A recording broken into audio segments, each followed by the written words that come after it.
So now that we kind of have a good feel for what the Fed can do and some of its tools, we're going to now see some of the real challenges the Fed faces. It's a complex world, the monetary system, and it's one that the Fed has to navigate. What makes it so challenging is, as we mentioned before, the velocity of money can change at any time, and the decisions that people make out there in the real world affect monetary policy. So the Fed is trying to not only create its own policies, but respond to these effects in society that are driving changes to the monetary system. You'll see that more here. We're going to talk about the Phillips Curve. All right, the Phillips Curve, which we'll just symbolize with a little PC, is a curve showing a short-run relationship between inflation and the unemployment rate.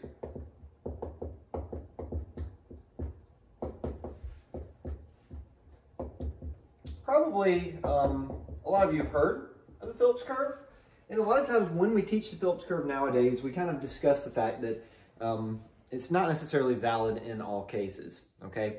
However, despite the fact that it is not always valid, we do believe that it does reveal some information about how the monetary system works and how the monetary system affects the overall economy, okay? So to think about this, you know, inflation, that's very correlated with monetary policy and can be influenced by monetary policy. And then the unemployment rate is a really good indicator of the health of the economy. So in the short run, it appears that we have this relationship. So we're going to put unemployment rate on the x-axis here. Generally speaking, lower is better. We're going to put inflation on the y-axis here. And we think that the relationship looks something like that. Okay, a little PC there for Phillips Curve. All right, so what that tells us is the higher the inflation rate, the lower the unemployment rate. But let's keep in mind that this is a short-run phenomenon, okay? In other words, having high inflation over and over and over again does not lead to low unemployment, all right? It's not a continuous thing. Rather, if the inflation rate goes up right now, we can expect to see a decrease in unemployment in the short term, okay? So this is not what we believe it looks like in the long run, and you really have to understand this, okay? Sometimes students look at this and they think that high inflation should be our goal all the time. But again, that's a long run way of thinking. We should only consider the short run ramifications. Okay, so let me just give you a little hint of why we believe this is the case. And we do have some empirical evidence that suggests this. So for example, we could be in a scenario that looks like that. 5% unemployment rate, 3% inflation rate. And the Fed may engage in some sort of monetary policy change, okay? So for example here, we might have open market purchases.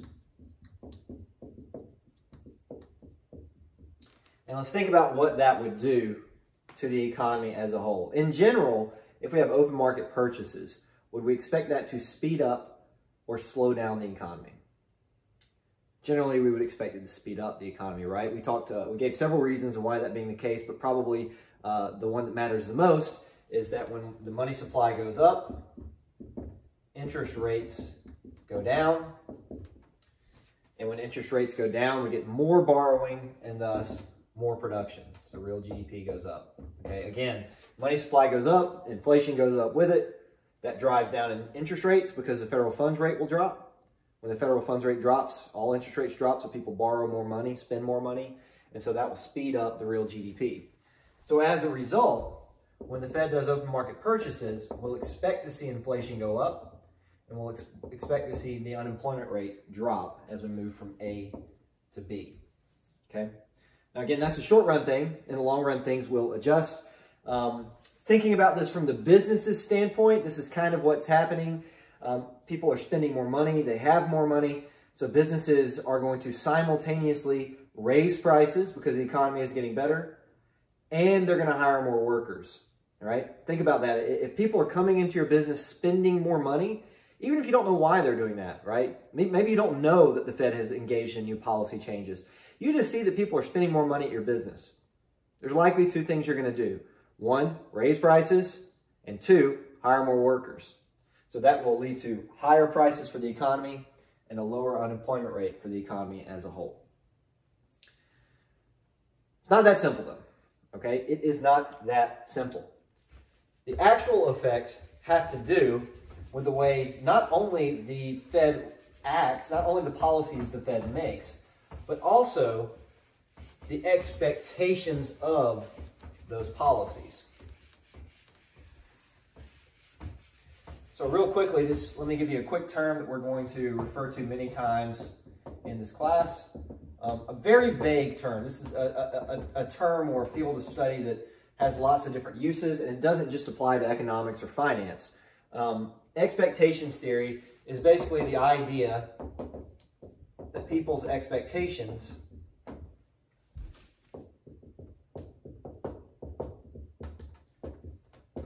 can drive real changes in the economy. In other words, simply people expecting something can change the way that market reacts or changes over time, okay? So let me give you a real nice, simple example of expectations theory in work. And this is a graph we'll probably return to in the future. Let's think about housing in 2005. Stepping away from the Fed here a little bit and just thinking about, in general, how expectations drive the market. So if we go back to 2005, maybe the average household price is $200,000 in this market, and the market roughly operates at equilibrium, okay? Let's think about what's happened over the past, okay? The historical effects of housing is that leading up to 2005, prices have been rising, rising, and rising, okay? So housing prices have been going up over and over and over again, consistently rising over time. And let's think about what merely the expectations of that could do to this market. So let's not think necessarily that housing prices will go up. Let's just imagine if people expect them to continue to go up, okay? This is called, often referred to as adaptive expectations that we're kind of referring to here. And this is basically where people use recent history or some other bias, if you will. So people use recent history or some other bias to form expectations. All right, and what makes it a bias is, as we know, recent history a lot of times is not the best indicator of what's going to occur. So if Bitcoin goes up in price over the last month, that doesn't necessarily mean it's going to continue going up in the future, okay? If the Chiefs lose in the Super Bowl to the Patriots, that doesn't necessarily tell us a whole lot about what's going to happen next season, okay? In other words, if you think about the NFL season, you've got an entire season that occurs. There's a lot of information to be gleaned from that. But people are going to put too much emphasis on what happened in that last game, that Super Bowl, because it's a game that a lot of people watched, it's a game that people care about a lot, and it was very recent. So people are going to put way too much emphasis on the effects of that one game, okay? It's just kind of a problem that a lot of us have. It's a natural thing, all right? So with adaptive expectations, you may suffer from recency bias, which means you think about what happens recently and then let it influence your decision too much. So what happens recently might affect you too much. There's also something called primacy bias, which basically means whatever happened first is going to affect your decision in the future, okay? So for example, if you're thinking about an NFL season, maybe a lot of people pay attention to the first couple of games of the year, and then they form their expectations too strongly to those first two games. And people are going to be doing this simultaneously, right? For the NFL season, people might be putting too much emphasis on the Super Bowl, and simultaneously people might be thinking about the beginning of the season too much. You might get both, okay? In reality, what would be best is to exhibit rational expectations, which basically means you have no bias in forming expectations, okay? So if you're thinking about what's going to happen next year in the NFL season, You're not only going to think about every single game that happened this year, you're going to think about the NFL draft, you're going to think about the amount of randomness that occurs in any given season, so you're going to consider everything, okay? So in reality, most people function under adaptive expectations, and that's going to create a pretty interesting problem for these people that have rational expectations too, okay? So that's a little bit of terminology that will help us think about the way people will analyze the effects of a housing price increase. So returning back to our example, let's imagine those that are adaptive in their expectations to expect housing prices to rise. Okay? It's a bias of sorts because they're expecting housing prices to rise because it's happened recently. So they're exhibiting recency bias. So let's think about how that would affect this market. All right? Now, obviously, the market has two sides. It's got the supply and it's got the demand. Supply represents people that could sell houses. So that's generally homeowners, right? Most of the houses that are owned in the U.S. are owned by just regular old homeowners. So the supply curve here is homeowners. And the demand curve is people that could buy a house or buy a second house, all right? So demand is potential homeowners. So let's think about how this affects the market. If you expect housing prices to go up, how will that affect demand? If you expect housing prices to go up in the future, how does that affect demand now? Demand will increase. It will increase because if you expect housing prices to go up, you want to buy houses now before they go up further, right? You want to pay the relatively low price now so that you can potentially sell in the future at a higher price. So we're going to see an increase in demand. On the other side of the market, the supply side, if you expect housing prices to go up in the future, that reduces your desire to sell today. Remember, we're not saying housing prices did go up. We're saying people expect prices to go up. So if you're thinking about selling your house, you would like to wait to sell your house because you prefer to sell when the price is higher. So the supply curve is going to decrease by shifting to the left. Whoops. So we get this leftward shift in the supply curve here. All right? And thus, prices go up. That's expectations theory right there. The mere thought, the mere expectation of housing prices going up is enough to actually make housing prices go up. Expectations driving reality. And so this is driven by those with adaptive thinking. But even those that exhibit rational expectations, even those that realize that housing prices are a complex thing that are affected by many, many different things that have occurred in society and recent results maybe aren't that important. Even if they are rational, they must now anticipate the adaptive, okay? Since they know that lots of people are adaptive, right? They're rational, so they recognize this is happening. They have to realize that the adaptive thinkers will drive prices up. So thus, they will also expect prices to go up.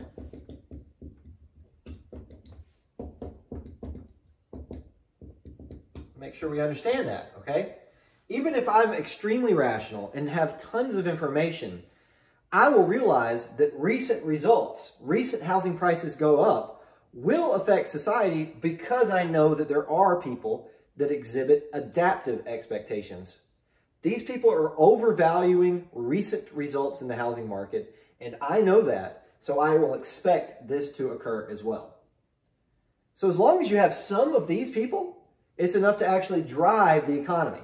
So the adaptive thinkers, those exhibiting adaptive expectations, are actually the most important in influencing policy, okay? So ultimately, think about what happened back in 2005, right? You've got housing prices being driven up, driven up, driven up, driven up, because this is going to occur over and over again. They expect prices to go up, they do go up. So they expect it to happen again, so they do go up. So essentially what you have here is prices going up, not because the cost of lumber is going higher, not because demand is rising because people are trying to move out of apartments. It's not because of these reasons.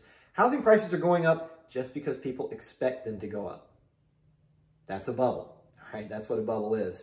And of course, what's problematic about this is when prices start to drop, all of this can unravel extremely fast, right? If prices are high just because of expectations, as soon as we expect prices to drop, we've got a lot of room, a lot of space for prices to drop before they stabilize again. All right, so we see it here. Now let's think about the Fed and the Phillips curve. All right, so thinking now that expectations influence reality and returning back to the Phillips curve and the Federal Reserve, let's think about how the Phillips curve can actually be adjusted over time, okay? So I'm going to give you just some different scenarios here. All right, example one, all right, let's just say that the Fed unexpectedly increases inflation. All right, so they do one of their policy tools, and it was an unexpected shift, right? For example, the Fed does open market purchases. It doesn't announce that it's going to do this. It does it suddenly. It will take quite a while for people really to catch on to the fact that the Fed did this, so it'll be an unexpected event, all right? We call this a shock in economics. Now, a shock, we all know what that is, but just to recognize it's something that must be unanticipated. So in this example, if we have a shock, all right, here's our Phillips curve, unemployment rate, inflation rate. Let's imagine we start right here, 5% and 3%. If we have a shock, that is going to lead to the result like we saw prior in this video, okay? So the Phillips curve will remain where it is, and inflation will go up while the unemployment rate goes down. Okay, so we move from A to B.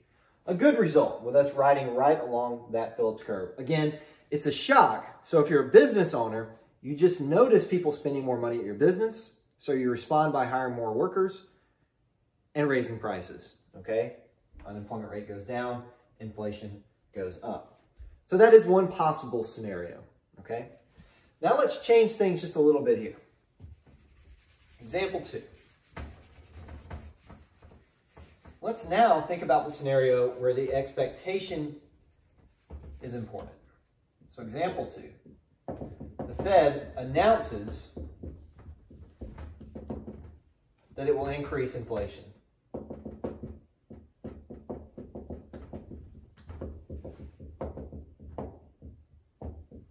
And then it follows through. It does so. So for example, what it might say here is we're going to target inflation rising from 3% to 5%. All right, so you can kind of imagine this scenario here. The Fed comes out and they say we're going to have a big announcement. Today is March 5th. Today is March 5th. April 22nd, we're going to buy open market, we're going to make open market purchases, buy government bonds to target an inflation rate of 5% instead of 3%, okay? So this is very different because now people can anticipate it coming. The Fed makes an announcement. It takes a while for that announcement to actually become reality, so they're announcing a change in the future. Let's think about how this would affect the Phillips curve, okay? And this is a common thing, by the way, for the Fed to announce something way in advance. So here's our starting point here. 5% unemployment, 3% inflation. And let's think about the fact that now people's expectations are going to be important, all right? And we're kind of assuming rational expectations here. We're assuming people have the ability to expect this to occur and to make the proper judgments, okay? So we're imagining if people will really pay attention to the Fed here. Think about the fact that you're running a business, okay? If you know that the money supply is going to go up, what do you expect is going to happen to prices? Again, if you know that they're targeting higher inflation, then what do you expect is going to happen to prices? You're going to expect prices to go up, right? And since you expect it to happen, you're going to actually make the changes before the money enters the economy, all right? So if the Fed announces on March 5th that they're going to raise inflation in April, you may go ahead and start raising prices in March, all right? So what happens is the Phillips curve shifts. So expectation changes actually shift the the Phillips curve. So rather than moving along the Phillips curve, we're going to see an actual shift, okay? So the Phillips curve is going to shift up, all right? And the end result is it's going to shift up to the perfect amount that leads to no changes in the unemployment rate, all right? Now that sounds kind of like an amazing coincidental result, but think about being an individual business in this circumstance, all right? What you could do, if you know the Fed is going to do this, right? What you could do is raise prices by 2% before the Fed even does anything, all right? Pay your workers 2% more and just maintain the status quo, all right?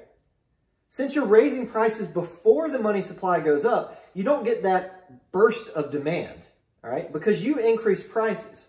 If everybody in society has 2% more money and you raise prices 2% and you raise wages 2%, then basically everything will just cancel itself out. And all we get is a little bit of inflation, okay? So if we can fully expect this change, then the change will have no impact on the economy in terms of GDP or the unemployment rate, all right? So if the Fed was doing this in hopes of stimulating the economy, it wouldn't stimulate the economy because they announced it first, okay? If the Fed announces this before they do it, it won't actually change the unemployment rate. That's the logic of expectations theory. Let's think of another example here, and let's add a little bit of complexity to it. So now we've got expectations. We understand the Phillips curve to some extent. Now we're going to add in the element of credibility.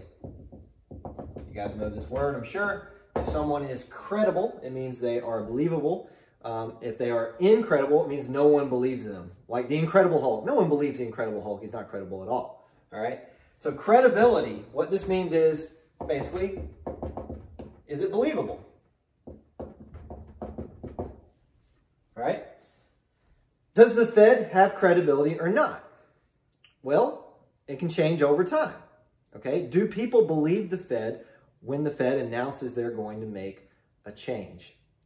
Let's think about a couple of different possibilities here.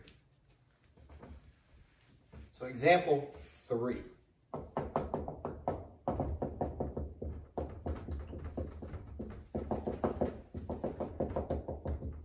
Let's say that the Fed announces it will increase inflation, again, from 3 to 5%.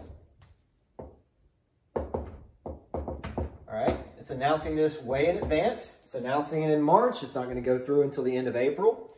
The Fed has full credibility. So everybody believes the Fed. But in this scenario, the Fed actually doesn't do anything. So the Fed does nothing. The Fed doesn't follow through. So the chair of the Fed, you can kind of imagine the chair of the Fed right now, Jerome Powell. He comes out and he says, at the end of April, we're going to engage in open market purchases. We're hoping to drive down the federal funds rate. Everybody believes the Fed because the Fed has credibility. The Fed has been doing what it said it's going to do, but this time it doesn't. It doesn't actually follow through on this. Let's think about what would happen. This is a pretty complicated result, as it turns out. Really try to pay attention here, okay? So here's our starting point. Again, let's imagine we've got 3% inflation, we've got 5% unemployment in our economy, and let's think about what the effects would be. If the Fed has full credibility and they announce they're going to increase inflation, then businesses will immediately respond to that. They will shift up their expectations. Just like we saw in the last graph. They're going to shift up their expectations anticipating 2% inflation, okay? From the business's example, this is just like the last example we did, all right? From the business's perspective, they're expecting the Fed to increase inflation, so they're going to go ahead and do that right now. They're going to raise prices by 2%. They might increase wages to their workers. They're ready for this to happen. So we'll move from A to B, okay? That movement from A to B is a result of businesses raising prices in anticipation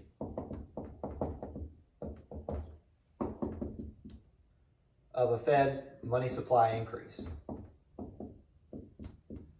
All right, so they raise prices, they pay their current workers maybe a little bit more perhaps, and so we move from A to B. But that's not the end all of this, okay? Keep in mind, the money supply actually hasn't gone up. So imagine being a consumer in this economy. As a consumer, you have roughly the same amount of money, all right? There's only so much money to go around. So yeah, there may be some businesses giving workers raises, but keep in mind, there's only so much money in society. So when prices go up, the average consumer is forced to see higher prices while maintaining the same amount of wealth, right? They have the same amount of money, but prices are higher.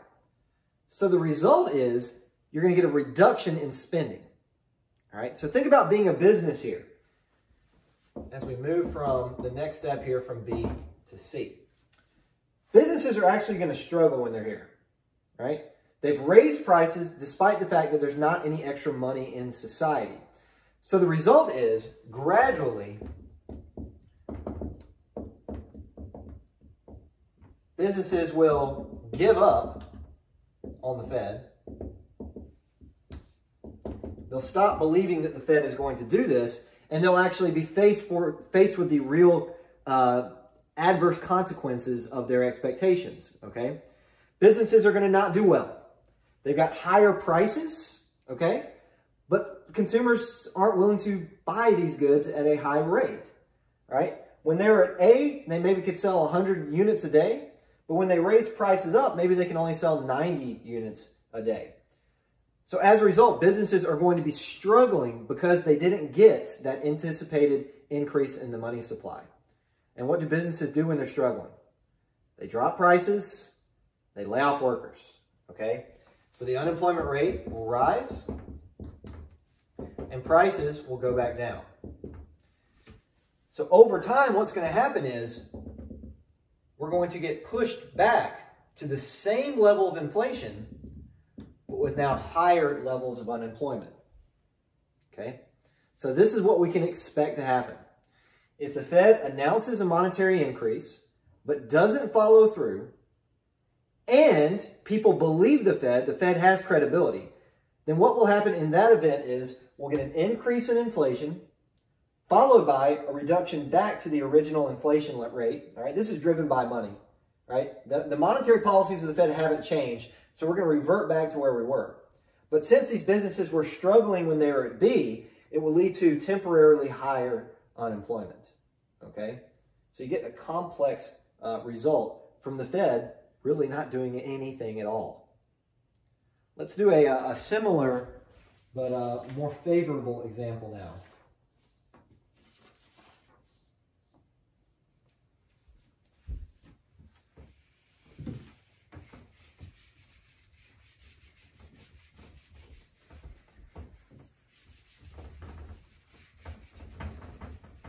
And let's imagine that the Fed has a really interesting goal. Their goal is to drop unemployment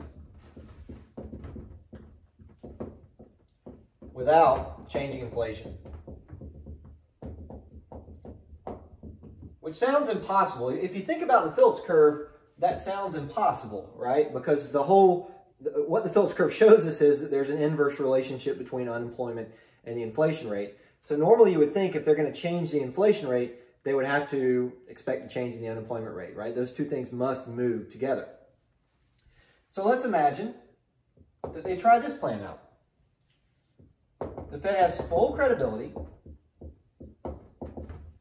I guess this is what, example 4?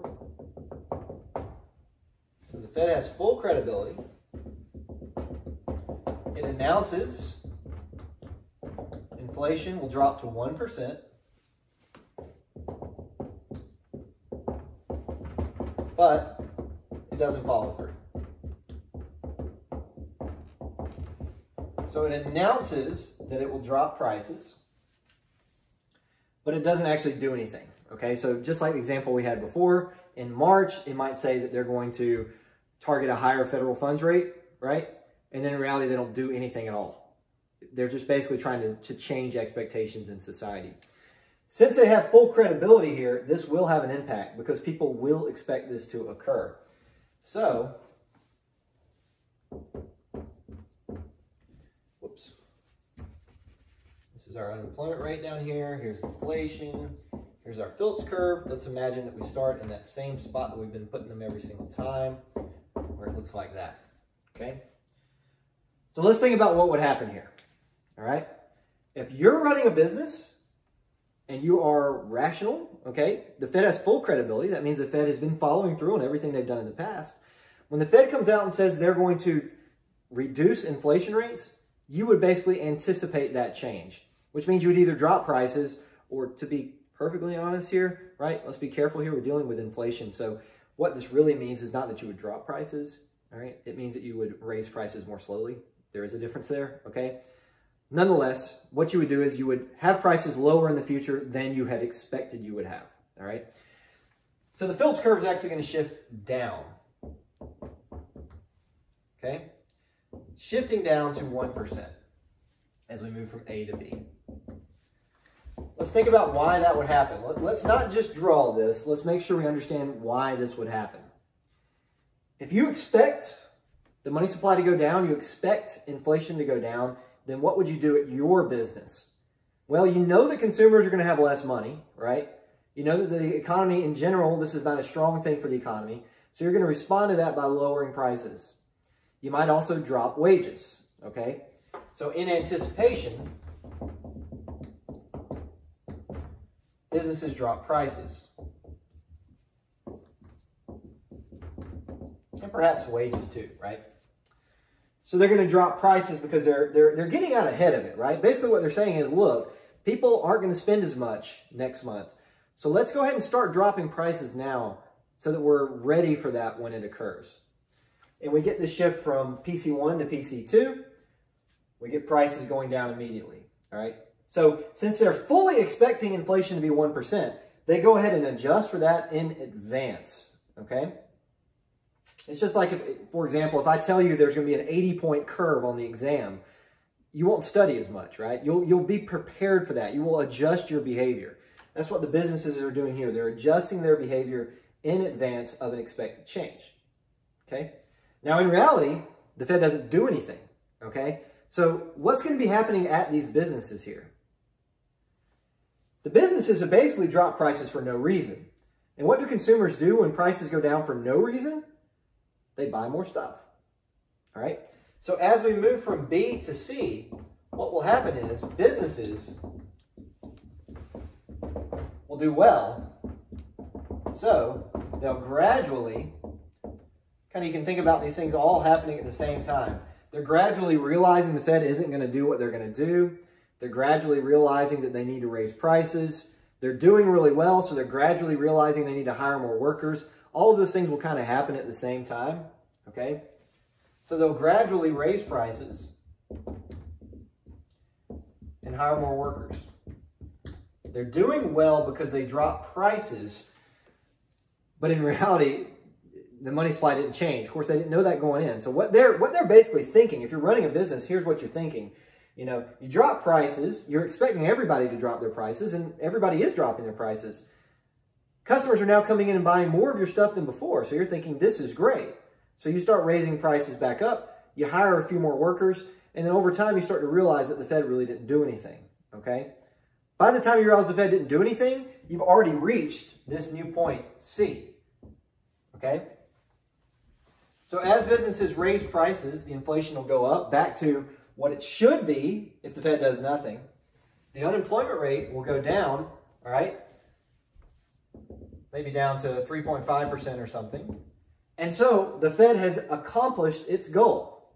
It has figured out a way to reduce the unemployment rate without changing inflation.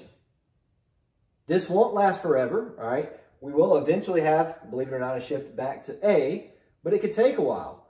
And by the time we get to C, maybe we fixed whatever ailment there was in this economy that the Federal Reserve is really trying to improve here, okay? Can the Fed do this over and over again, though? Can they trick people over and over again?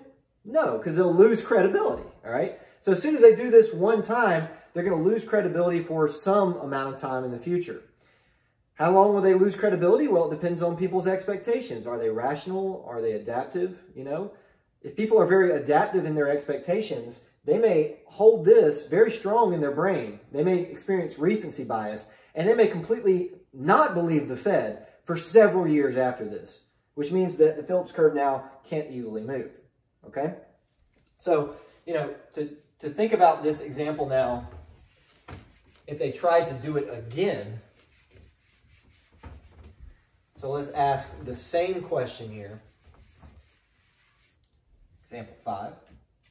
With just one little change, let's say that the Fed now has no credibility. All right? People don't believe the Fed anymore. Here's our starting point on the Phillips curve. 5% unemployment, 3% inflation. This is point A. All right? The Fed comes out and says, we're going to be decreasing the money supply, do some open market sales, target a higher federal funds rate, try to, you know, reduce the amount of money in the economy. People don't believe it. All right, so they don't believe it. And in this case, the Fed doesn't do anything. We get literally no effect. All right, expectations won't be impacted anymore because no one believes the Fed. So we get absolutely no effect. Okay, that's example 5. Let's just do one more example. All right, let's keep in mind there's a couple of different shifts that we need to make sure that we recognize.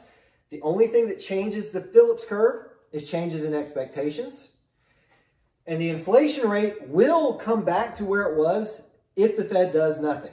Okay, so this 3%, we will return back to that 3% if the Fed does nothing. So the Fed needs to actually make a change for us to adjust. So let's do one more. Example 6. Let's say the Fed has no credibility. It announces inflation will drop to 1%. And in this case, it follows through.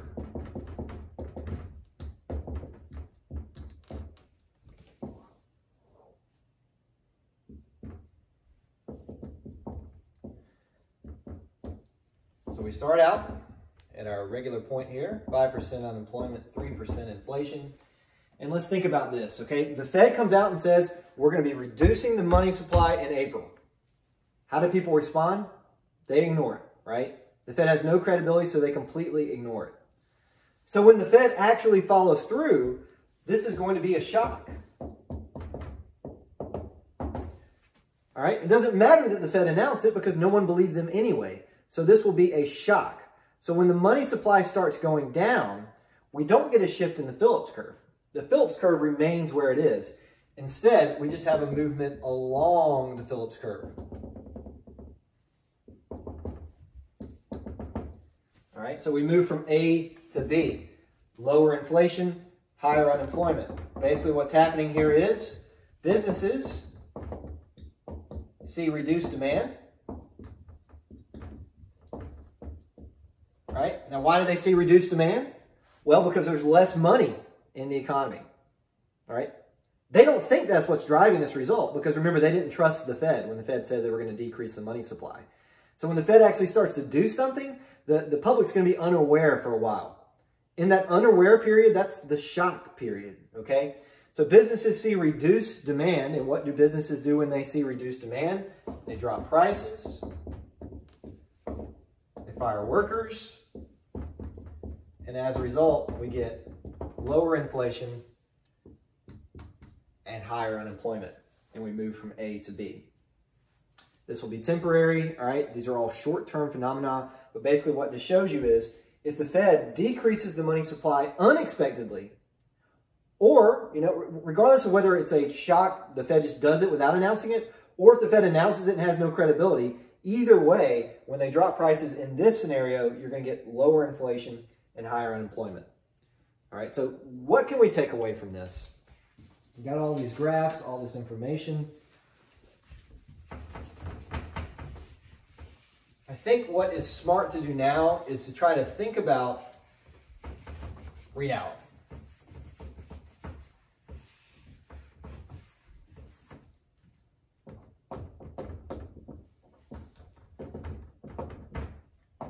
these graphs that you're seeing, they're not completely accepted in economics, and they definitely don't work as perfectly as what you're seeing up here, but they are relevant, okay?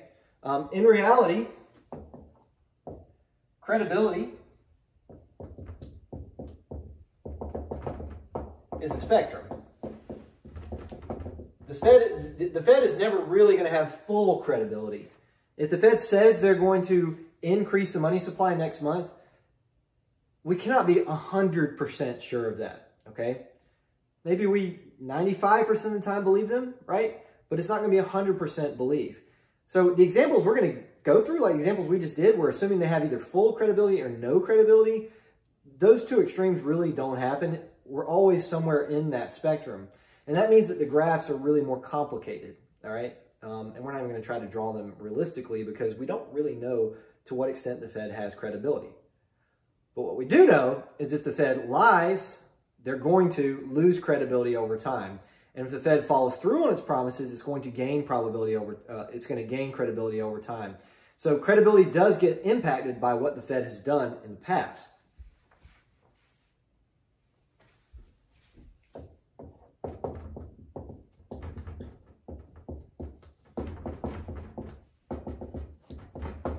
Maybe this is something you guys were thinking about when you were watching these videos here. You know, price and wage stickiness do matter.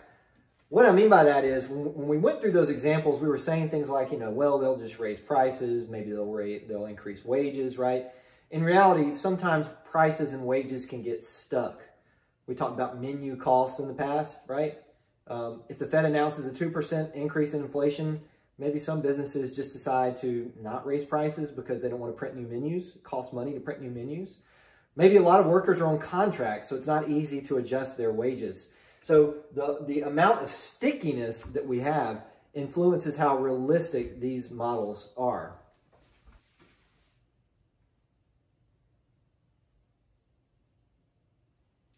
We got to make sure we understand this is all short run. Everything I showed you here is short run. In reality, in the long run, the Phillips curve looks something like this.